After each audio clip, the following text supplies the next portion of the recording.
Halo semua. Apa kabar untuk hari ini? Semoga harimu selalu menyenangkan ya bro. Selamat datang di channel YouTube saya. Tolong dibantu subscribe, like dan share ya, supaya saya terus semangat bikin kontennya. Wakakakak.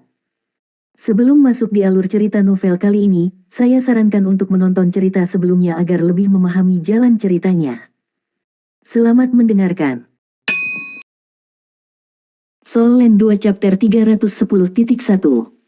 Hanya ada 15 menit tersisa di putaran Radiant City Elite Soul Engineering Turnamen dari 6. Huo Yuhao baru saja duduk di sana dengan mata tertutup selama hampir 1 jam, beristirahat. Dia akhirnya membuka matanya, dan matanya berbinar sebelum dia mulai bekerja sekali lagi. Lapisan deteksi spiritual tanpa bentuk menyelimuti mejanya, dan setiap komponen canggih sepertinya diberi nomor. Dia mengangkat tangan kanannya untuk mengambil komponen dari ujung meja yang lain ke arahnya menggunakan controlling crank Turing Dragon dan menekannya pada bagian lain untuk menguncinya sebelum meletakkannya di atas meja kerajinan. Tangan kanannya mulai bergerak seperti kupu-kupu yang berkelok-kelok melewati bunga-bunga, dan dia begitu cepat sehingga dia meninggalkan bayangan di meja kerajinannya. Beberapa komponen alat jiwa dengan berbagai bentuk dan ukuran yang terbuat dari segala jenis logam langka terus-menerus dirakit oleh tangan kanannya. Alat jiwa secara bertahap mengambil bentuk di atas meja kerajinannya. Tanda hubung. Waktu terus berdetak. 5 kontestan lainnya telah menyelesaikan pekerjaan mereka. Tidak ada yang berani mengambil risiko menit akhir untuk melengkapi alat jiwa mereka. Mereka memberi diri mereka cukup waktu buffer dan cadangan selama proses kerajinan mereka, sehingga semua mata mereka beralih ke Huo Yuhao pada saat yang sama. Mereka dapat melihat bahwa Huo Yuhao sama sekali tidak memiliki boneka tunggal di meja kerajinannya, yang berarti dia tidak memiliki produk jadi. 5 kontestan lainnya memiliki ekspresi berbeda di wajah mereka, dan bahkan mata Heika itu berkedip dengan sedikit kekhawatiran. Berkat Hong Chen adalah alat jiwa kelas 9. Apa yang dilakukannya? Dengan deteksi spiritualnya untuk membimbingnya, bagaimana bisa dia tidak membuat alat jiwa tunggal setelah 10 jam? Jam pasir telah menyusut ke menit-menit terakhir, dan butiran pasir halus secara bertahap mengalir menjauh. 98 tersenyum rendah hati, dia sepenuhnya percaya diri untuk menang bahkan jika Huo Yuhao bisa selesai membuat alat jiwa yang sedang dikerjakannya. Mudah untuk membuat kesalahan ketika bekerja di bawah kondisi yang tegang. Selain itu, dapatkah alat jiwa ini beroperasi dan efektif? Dengan kata lain, bisakah dia benar-benar berhasil menyelesaikannya? Bahkan jika dia berhasil, saya sudah punya rencana untuk melawannya. Apa yang bisa dia lakukan hanya dengan satu alat jiwa? Ya, taruhannya cukup mengesankan. Itu tampak seperti alat jiwa defensif yang setidaknya kelas 8. Sangat cocok untuk saya. Selesai. Huo Yuhao mengangkat tangan kanannya dengan kuat, dan alat jiwanya jatuh ke meja tulisnya dengan dentang. Jam pasirnya masih memiliki sedikit pasir. Para penjudi yang memasang taruhan mereka jatuh kembali ke kursi masing-masing, seolah-olah jiwa mereka telah meninggalkan tubuh mereka. Huo Yuhao akhirnya menyelesaikan satu alat jiwa, yang berarti masih ada seutas harapan. Satu utas lebih baik daripada tidak sama sekali. Aku mengerutkan kening dari tempatnya duduk di hadapan Huo Yuhao. Dia bisa melihat bahwa Yuhao telah menempa alat jiwa yang sangat aneh yang berbentuk seperti perisai. Penampilan fisik perisai itu dibagi menjadi 3 bagian yang berbeda. Ada pusat menonjol yang berbentuk seperti bola dan sebesar kepala manusia, yang permukaan logam perak putihnya bersinar dengan cahaya hijau kebiruan yang lembut. Permukaan luar perisai sebagian besar berwarna abu-abu, dengan belahan yang menonjol di bagian tengahnya, dan sebaliknya sangat sederhana. Lingkaran terluarnya adalah logam biru pucat, dan jauh lebih tipis dibandingkan bagian lainnya. Orang akan menyadari setelah pemeriksaan lebih dekat bahwa perisai ini dibuat dengan merakit banyak komponen yang berbeda secara bersamaan. Ada beberapa logam langka yang terkandung di dalamnya, dan bahkan seorang insinyur jiwa yang mapan seperti 98 tidak dapat mengidentifikasi semuanya dengan satu tampilan. Waktu habis, kontestan. Tolong hentikan semua yang Anda lakukan. Hakim, silakan melangkah maju untuk menilai alat jiwa mereka. Ajin kembali ke panggung. Penghalang kedap suara menurun, dan suara riuh segera membanjiri tahap kompetisi. 3 hakim sudah di atas panggung, dan orang pertama yang mereka dekati adalah Huo Yuhao. Huo Yuhao belum menghasilkan alat jiwa tunggal di seluruh putaran sampai saat terakhir, dan mereka ingin memastikan apakah dia memenuhi syarat untuk melanjutkan di chapter ini. Tanda hubung. Beberapa orang sedang duduk di dalam ruang tamu di tengah sebuah bangunan yang melayang di udara di atas aula emas. Ada seorang wanita mengenakan jubah hitam panjang yang duduk di tengah-tengah semua orang, jubahnya yang longgar dan besar menutupi seluruh tubuhnya. Seseorang hanya bisa membedakan jenis kelaminnya dari garis samar kerangka fisiknya. Dia mengenakan topi bambu kerucut, dan kerudung hitam menutupi wajahnya. Hanya dua matanya yang abu-abu kebiru-biruan yang terungkap, dan mereka diam-diam memperhatikan semua yang terjadi di luar. Ruang tamu sangat sunyi saat ini, semua orang hanya menonton tanpa mengeluarkan suara. Apa pendapatmu tentang 66, tiga tua? Wanita yang duduk di tengah bertanya dengan polos. Orang yang ia ajak bicara adalah seorang lelaki tua yang usianya sekitar 60 tahun. Rambut putih peraknya menjuntai di belakang kepalanya, dan dia memiliki tubuh yang sangat tangguh dan berotot. Dia tidak semuda itu lagi, tetapi matanya masih sangat tajam dan empuk. Pemuda itu sangat canggih, wakil ketua sekte. Saya perhatikan bahwa dia sedang merancang alat jiwa komposit yang sangat rumit sejak awal, tapi ini pertama kalinya saya melihat metode produksi ini. Ada 17 susunan formasi yang terkandung di dalamnya. Yang terbesar adalah susunan formasi pengumpul energi, dan itu juga yang terletak di pusat perisai. Dia paling lambat ketika dia menciptakan susunan formasi itu, tapi aku tidak bisa melihat sesuatu yang luar biasa tentang hal itu. 16 susunan formasi lainnya haruslah sinar yang cacat dan sejenisnya. Beberapa sedikit berbeda dari yang lain, dan 6 susunan formasi pada keliling terluar haruslah sinar deflektif dengan kemampuan pembalikan, jika mata saya tidak mengecewakan saya. Itu juga berarti bahwa perisai ini harus memiliki kemampuan menyerap. Petik 2. Lendutan dan penyerapan pada saat yang sama. Apa yang dia coba capai? Mata perak putih wakil ketua sekte itu menunjukkan sedikit keraguan dan kecurigaan. Pria tua itu menggelengkan kepalanya dan berkata, aku juga tidak akan bisa menebaknya. Meskipun dia tidak dianggap sebagai insinyur jiwa tingkat tinggi, setiap insinyur jiwa memiliki inovasi dan kreativitasnya sendiri. Kompleksitas alat jiwa ini dapat dibandingkan dengan alat jiwa kelas 7, dan saya dapat mengatakan dari tahap perakitan akhir bahwa ada banyak roda gigi dan struktur lain yang tidak dapat saya mengerti. Kebanyakan dari mereka harus penemuannya sendiri. Saya harus mengatakan bahwa pemuda ini jenius. Saya ingin membawanya di bawah sayap kita jika itu mungkin. Petik 2. Seorang lelaki tua lain yang duduk di sisi lain wakil sekte itu tersenyum dan berkata, bahkan Anda menganggap orang ini sangat dihormati. Karena itu masalahnya, saya akan menemukan seseorang untuk berbicara dengannya setelah kontes dan bertanya tentang pemikirannya. Beberapa orang saya mengatakan kepada saya sebelum ini bahwa mereka telah dengan cermat memeriksa alat jiwa yang dia gunakan untuk taruhan individu mereka, dan alat jiwa itu berasal dari aula kebajikan termasyur. Lebih jauh lagi, kemungkinan Hall Master of Virtue Hall, Jing Hongchen sendiri, adalah orang yang menciptakannya. Setidaknya itu adalah alat jiwa kelas 8, tapi kekuatan sebenarnya hanya dapat dikonfirmasi setelah penilaian yang tepat. Petik 2. Wakil ketua sekte itu terdengar sedikit terkejut. Bisakah dia menjadi murid Jing Hongchen? Tapi saya belum pernah mendengar Jing Hongchen memiliki murid yang lumpuh. Apakah Anda pikir orang ini dapat mengalahkan murid Anda yang berharga? Petik 2. Pria tua pertama menggelengkan kepalanya dan berkata, sulit dikatakan. Di antara dua murid saya, Huang Zheng relatif berkepala dingin dan mantap, dan dia melakukan banyak hal dengan lebih stabil. Dia adalah kakak senior, dan memenuhi statusnya. Namun, Moke lebih berbakat. Tapi kelemahan terbesarnya adalah dia mudah sombong dan merendahkan. Dia sedikit lebih baik di depan saya, tapi dia selalu sombong dan merendahkan orang luar. Saya sudah mengingatkannya berkali-kali, tetapi dia tidak pernah menghentikan kebiasaan itu. Saya benar-benar ingin melihatnya kalah dari 66 hari ini, dan itu bukan hal yang buruk untuk pertumbuhan dan perkembangannya di masa depan. Petik 2. Wakil ketua sekte berkata, kami akan menunggu dan melihat kalau begitu. Penatua kedua, bagaimana keuntungan aliansi Duskwater dari turnamen ini? Petik 2. Pria tua lainnya yang berbicara dengan yang pertama menjawab, kami telah memperoleh hampir 33% lebih dari proyeksi awal kami.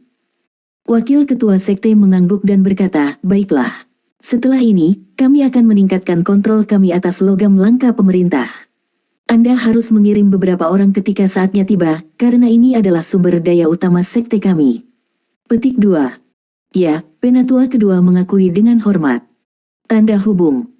3 hakim dengan cepat membuat penilaian mereka di panggung kompetisi, dan mereka menegaskan bahwa Huo Yuhao telah berhasil menciptakan alat jiwa.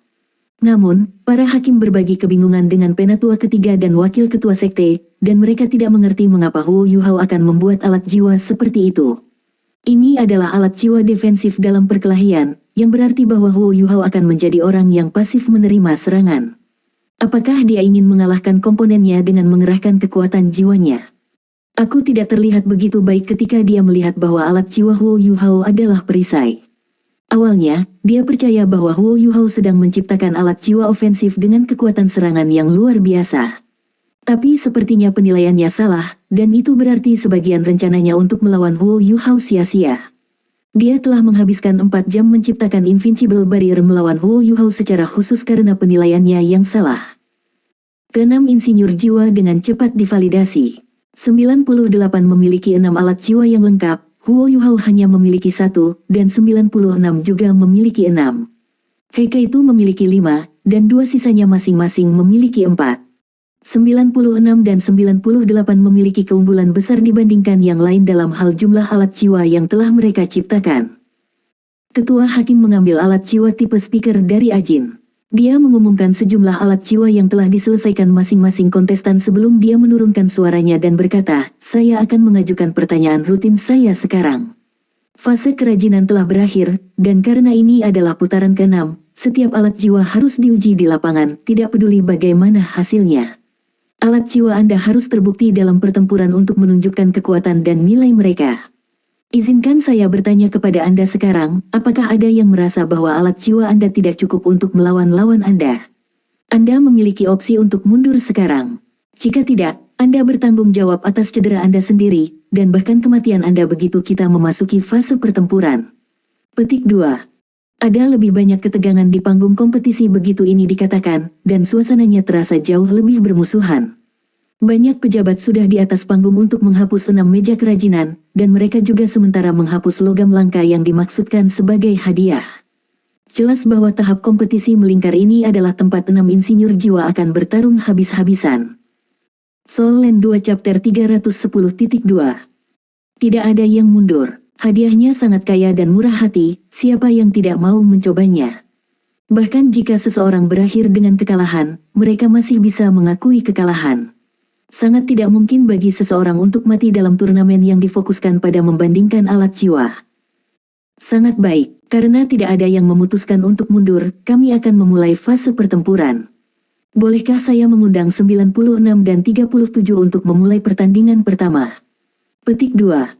Taruhan individu Huo Yuhao dengan 98, bersama dengan nilai taruhannya yang luar biasa, berarti bahwa mereka mungkin akan menjadi yang terakhir untuk bertarung. Pertandingan pertama pasti akan antara pasangan yang lebih tidak seimbang. 37 bertarung melawan 96, dan sudah berada pada posisi yang kurang menguntungkan dalam aura dan wataknya. Tidak ada ketegangan sama sekali, dan 96 hanya butuh 5 menit untuk mencapai kemenangan luar biasa. Kemudian giliran Heikaitu melawan 85.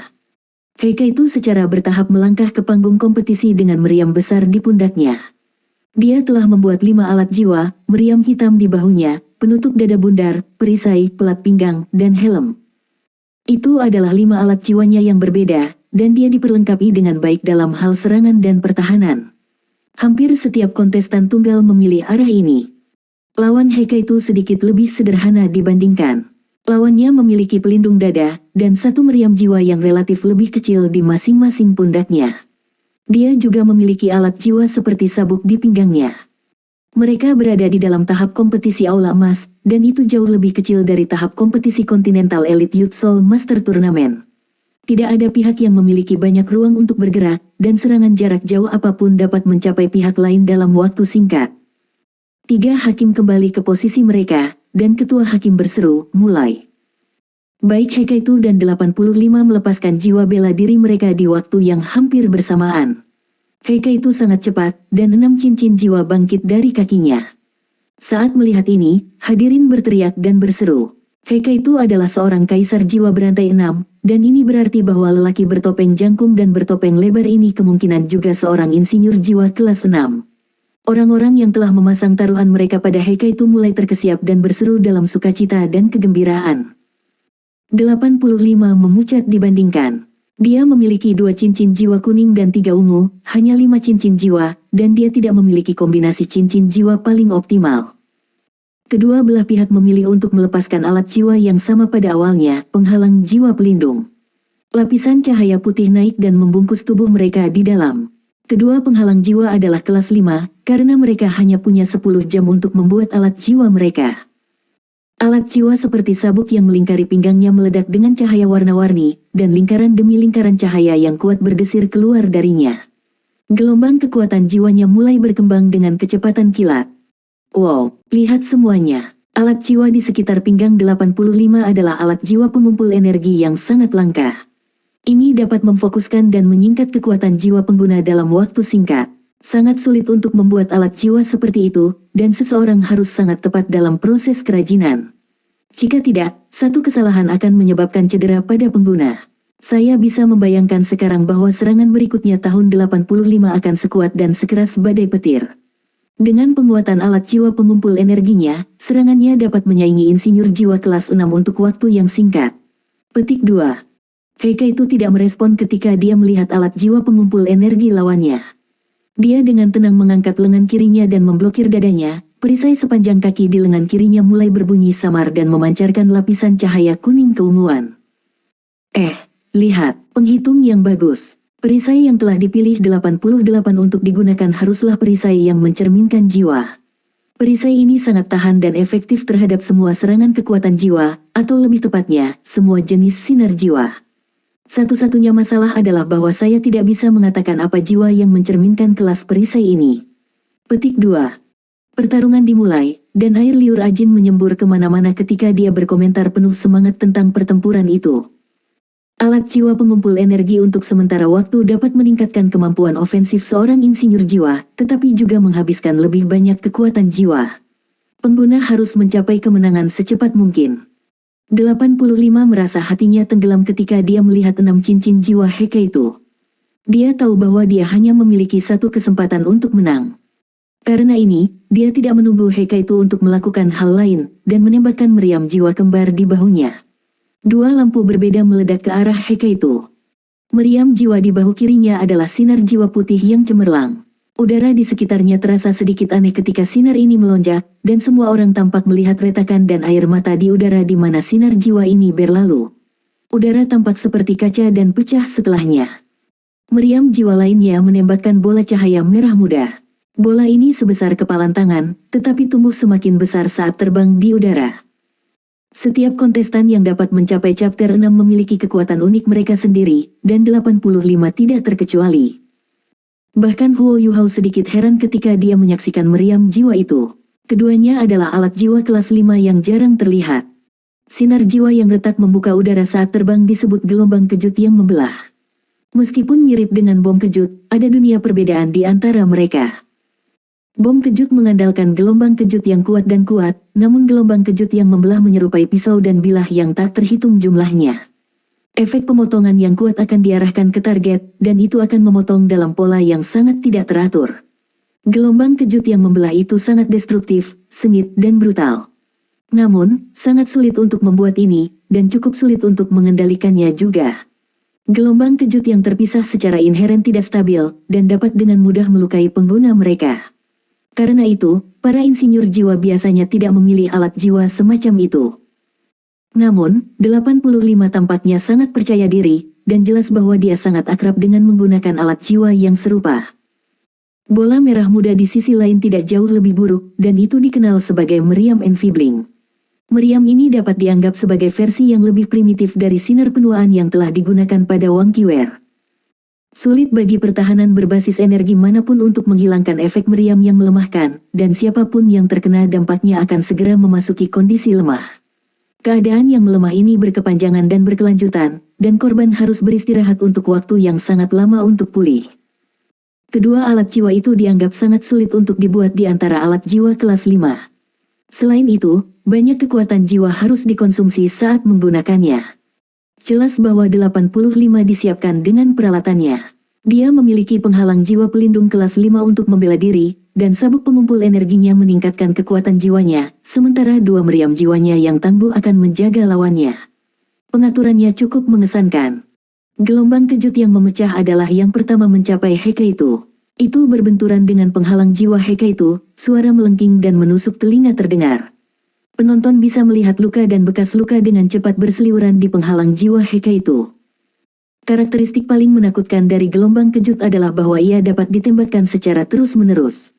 Selama pengguna memiliki kekuatan jiwa yang cukup untuk mempertahankan serangannya, serangan ini dapat digunakan secara terus-menerus dan tanpa jeda. Tentu saja, gaya menyerang ini meningkatkan kemungkinan alat jiwa itu sendiri pecah. Kerang meriam Enfibling mengikuti segera setelah itu.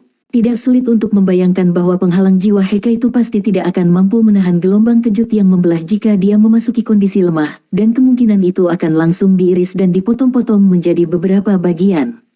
85 segera meraih posisi atas ketika dia melakukan serangan pertamanya. Tapi Hekaitu tidak khawatir atau panik dari awal hingga akhir. Dia menekan perisai dan cahaya oranye, dan cahaya oranye tampaknya terwujud ketika melilit pelindung jiwanya dan membarikade gelombang kejut yang membelah tanpa. Keretakan dan bekas luka segera menghilang. Kaki Hekaitu bergerak ketika cangkang meriam Enfibling datang tak lama setelah itu. Dia mengambil langkah ke kiri, menghindari serangan dengan kecepatan luar biasa. Fakta bahwa tubuhnya yang besar dan besar bisa membuat gerakan menghindar yang gesit dan gesit begitu mencengangkan. Namun, tuduhan meriam yang Enfibling dikunci padanya, dan mulai mengikutinya saat ia melenggang. Helm di kepala Hekaitu menyala, seberkas sinar perak terang keluar dari sana dan berputar sekali di sekeliling tubuhnya. Muatan meriam Enfibling mengejar dari belakangnya, jadi itu secara alami tercakup dalam radius sinar ini, dan langsung diambil oleh cahaya perak. Apakah ini yang dikenal sebagai tangan menangkap kelas 5? Itu dapat menangkap keberadaan berbasis energi yang kuat, dan terutama digunakan untuk melawan meriam jiwa yang diam. Cukup mengejutkan bahwa 88 telah menciptakan alat jiwa seperti itu.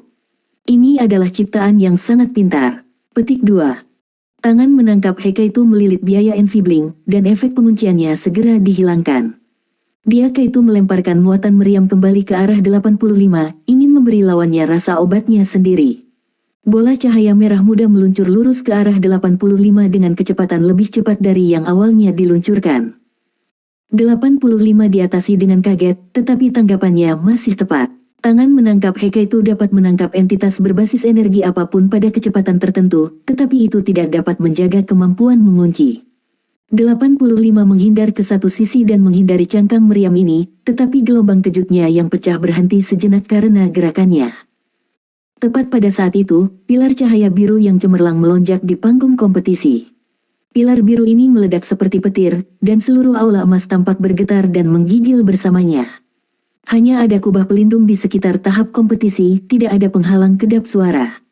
Karena itu, semua orang yang hadir dapat mendengar ledakan yang tajam dan memekakkan telinga. Meriam berat di bahu Hekaitu akhirnya dilepaskan, meriam petir.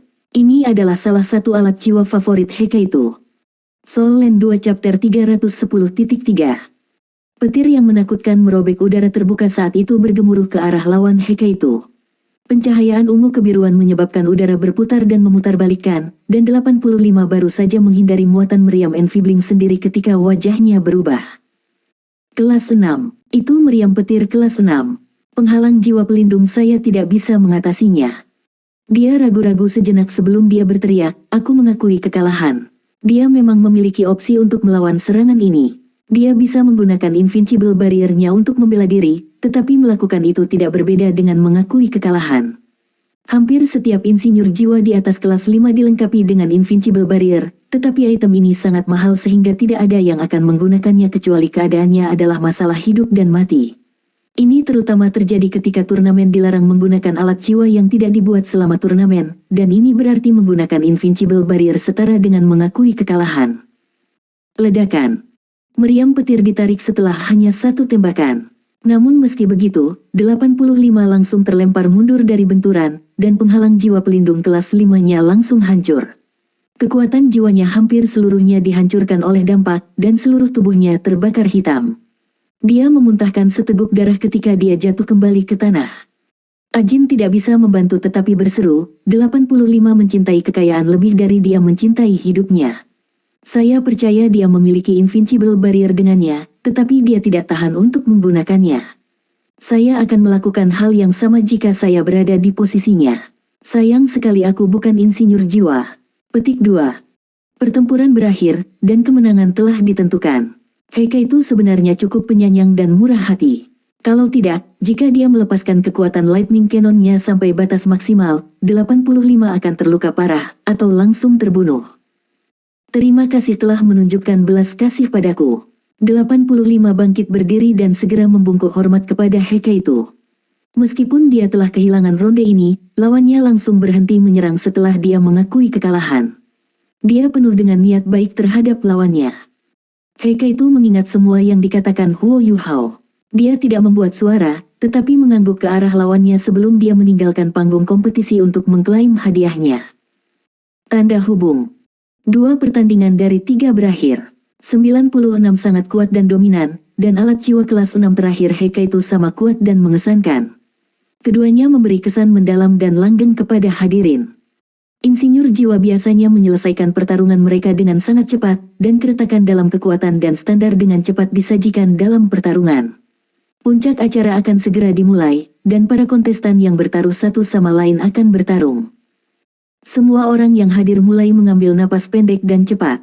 Beberapa senang dan yang lain kesal dengan hasil dari 2 pertandingan sebelumnya, tetapi pertandingan ketiga dan terakhir memiliki peluang terbaik. Ini terutama benar bagi mereka yang telah memasang taruhan pada Huo Yuhao. Setiap orang dari mereka bisa merasakan kupu-kupu di perut mereka. Meskipun mereka tahu peluang mereka untuk memenangkan taruhan mereka tipis, mereka masih harus berpegang pada benang harapan itu sampai akhir.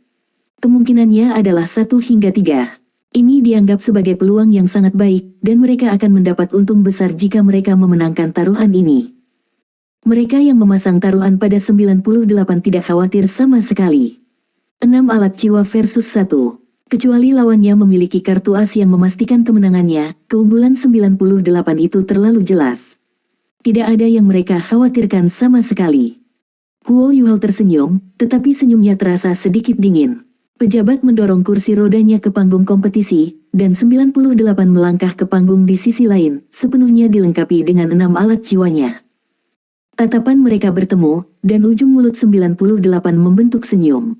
Apakah kamu merasakan tekanan sekarang, anak kecil? Menyerah. Aku tidak akan membunuhmu, mengingat kamu telah memberiku hadiah yang bagus.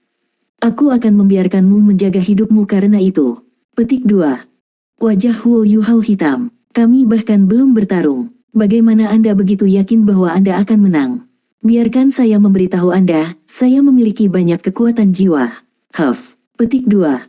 98 tertawa terbahak-bahak dan berkata, itu berarti Anda ingin menggunakan perisai milik Anda untuk menggiling saya sampai saya tidak punya kekuatan jiwa lagi. Apakah Anda pikir itu realistis? Saya memiliki setidaknya 100 cara untuk menembus pertahanan Anda. Kamu keterlaluan dan sombong meski duduk di kursi roda itu.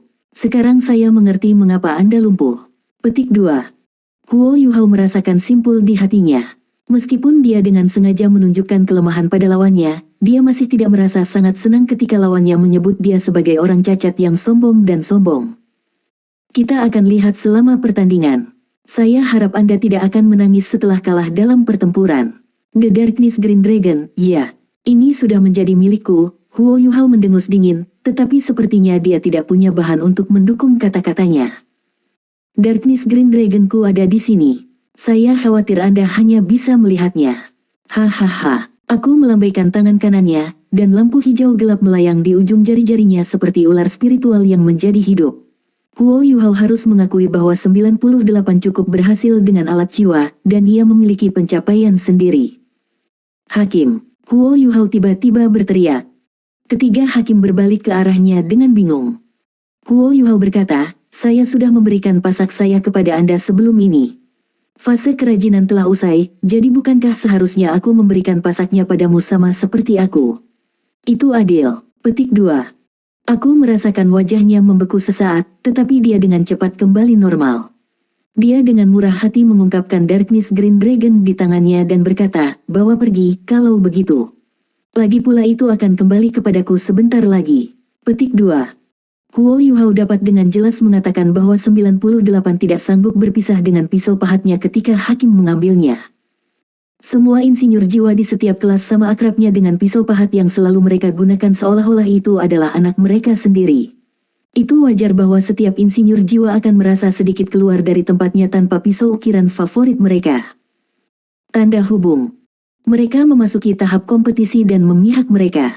Mereka memiliki alat jiwa yang telah mereka buat sebelumnya. Huo Yuhao menempatkan perisainya rata di atas kakinya dan dengan lembut membelai permukaannya. Ekspresi gelisah di wajahnya berangsur-angsur menghilang, dan dia akhirnya menunjukkan senyum percaya diri. Dia benar-benar yakin bahwa perisai ini adalah salah satu alat jiwa paling sukses yang dia buat sepanjang hidupnya, dan menamakannya perisai adjudikasi. Apakah kalian sudah siap? Para hakim bertanya dari kursi tinggi mereka.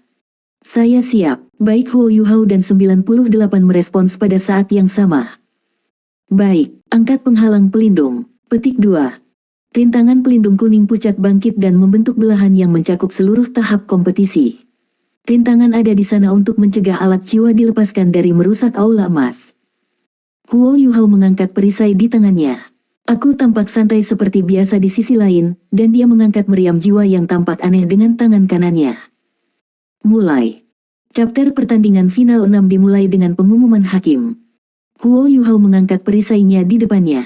Namun, tidak ada cincin jiwa pun yang bisa dilihat di tubuhnya.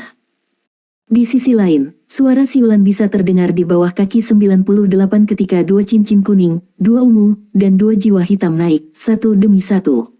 Kekuatan jiwa yang padat segera beriak dari tubuhnya. Dia sama sekali tidak tergesa-gesa untuk menyerang. Sebaliknya, dia mengambil beberapa langkah ke depan saat dia meletakkan meriam jiwanya di bahunya. Dari 6 alat jiwa lain yang telah ia ciptakan, selain Invincible Barrier-nya, ia membutuhkan waktu paling lama untuk membuatnya. Meriam jiwa ini tampak seperti tertanam di pundaknya, dan memberi penonton perasaan bahwa itu adalah bagian dari tubuhnya. Ini adalah kualitas yang harus dimiliki seorang insinyur jiwa yang luar biasa, dan setiap alat jiwa yang ia ciptakan harus memiliki chemistry dengan tubuh sang insinyur jiwa. Meriam jiwa ini berwarna perak putih, dan cahaya hijau samar-samar terpancar. Mulut meriam itu datar dan persegi panjang, dan seluruh meriam itu tampak agak aneh. Bukaan hitam yang rata mulai berkedip dengan cahaya. 98 menyalurkan kekuatan jiwanya, dan alat jiwa di pinggangnya di belakang punggungnya meletus dengan cahaya. Dia juga memiliki alat jiwa yang mengumpulkan energi, tetapi alat jiwa yang mengumpulkan energi itu sedikit lebih lembut daripada milik 85. Setidaknya, undulasi kekuatan jiwa tampaknya tidak sekuat itu. Namun, begitu alat jiwa ini diaktifkan, meriam jiwa di bahunya meletus dengan lampu hijau. Tampaknya ada garis-garis hitam udara yang beredar di sekitar mulut meriam. Huo Yuhao menyembunyikan tubuhnya sepenuhnya di balik perisainya. Cahaya biru berkilau di perisainya, dan roda cahaya redup bisa terlihat yang meningkatkan area pertahanan efek. Tonjolan hemispherical di pusat perisai tidak banyak berubah, sementara daerah perak putih di pusat perisai dan di tepinya bersinar dengan cahaya putih yang relatif lebih kuat. Perisai itu memiliki penampilan luar yang cukup mengesankan dengan mata telanjang. Namun, para penjudi yang telah memasang taruhan mereka pada Huo Yuhao merasa harapan mereka berkurang. Bisakah dia benar-benar menggiling kekuatan jiwa lawannya dengan perisai ini? Mereka menyaksikan jiwa Huo Yuhao berdering pada saat ini. Dia memiliki 2 cincin jiwa kuning, 2 ungu, dan 1 jiwa hitam. Ini adalah kombinasi cincin jiwa yang optimal, tetapi ia hanya memiliki 5. Dia adalah Raja Jiwa, jadi bagaimana dia bisa memenangkan perang gesekan melawan Kaisar Jiwa? Kekuatan jiwa-jiwa Kaisar setidaknya 2 atau 3 kali lebih banyak daripada Raja Jiwa. Huo Yuhao jarang mengungkapkan warna jiwanya yang sebenarnya kepada orang luar sehingga dia bisa menyembunyikan identitasnya. Dia menggunakan imitasi untuk menutupi warna mereka yang sebenarnya. Meriam jiwa 98 ditembakkan, dan sinar merah gelap membentang di udara, menyapu Huo Yuhao. Tanda hubung. Di dalam ruang tamu pusat, penatua ketiga bergumam, saya ingin melihat bagaimana orang ini akan membela diri terhadap meriam dekomposisi korosif Moke. Dengan amplifikasi Darkness Green Dragon, meriam dekomposisi korosif ini akan dianggap sangat kuat bahkan di antara alat jiwa kelas 6. Ini sangat eksplosif, tetapi sifatnya yang terus-menerus merusak adalah atribut terkuatnya. Tidak peduli apa efek deflektif dan daya serap yang dimiliki perisai, itu hanya dapat berpengaruh pada entitas material. Bagaimana dia akan membela diri? Petik 2. Huo Yuhao membuktikan bagaimana dia bisa membela diri di panggung kompetisi. Dia meletakkan perisainya di depannya, dan mulai mengucapkan sesuatu dengan pelan. Perisai itu menghalangi pandangan semua orang, dan matanya tiba-tiba berubah menjadi abu-abu. Penonton menyaksikan sinar dekomposisi korosif akan mencapai perisainya. Garis abu-abu tiba-tiba meledak dari tubuh Huo Yuhao dan mengembun menjadi bola kabut berasap yang menghalangi gerakan maju sinar, begitu saja. Serangkaian suara bergerak bisa terdengar saat uap naik dari panggung kompetisi. Huo Yuhao tidak bergerak sama sekali, tetapi kerangka hitam tiba-tiba muncul di hadapannya. Kerangka ini tampaknya telah dipanggil entah dari mana, dan kabut abu-abu menghalangi sinar cahaya untuk sesaat sebelum kerangka hitam ini dengan paksa turun tangan. There are no